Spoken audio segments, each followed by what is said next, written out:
नमस्कार मैत्रिणींनो, आज आपण सिंपल माझ्या पद्धतीचा ठेचा बनवणार आहोत। तव्यावर थोडं तेल टाकून फक्त मिरच्या भाजून घ्यायच्या आहेत, लसूण भाजायचा नाही। मिरच्या अशा भाजायच्या आहेत डाग येऊपर्यंत।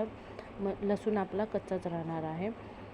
लसूण हा बघा एवढा घ्यायचा आहे। उकळ घ्यायची आहे, उकळीमध्ये मिरच्या टाकून घ्यायच्या आहेत। सगळ्या मिरच्या टाकून घेतल्या, मग जो कच्चा लसूण आहे तो पण टाकून घ्यायचा आहे। आणि मिक्सर ग्राइंडरमध्ये नाही बारीक करायचा। मिक्सर ग्राइंडरमध्ये टेस्ट येत नाही, ती चव येत नाही जी चव आपल्याला हवी आहे। त्यामुळे मिरच्या टाकल्या, आपण घेतला होता तो लसूण टाकला, चवीनुसार मीठ टाकलं। आता उकळीने कुटायला कुटायचं आहे। आणि भाकरी, ज्वारीची भाकरी, बाजरीची भाकरी असेल तर उत्तम। बाजरीच्या भाकरीबरोबर एक नंबर लागणार आहे हा ठेचा। तुम्ही खाऊन बघा।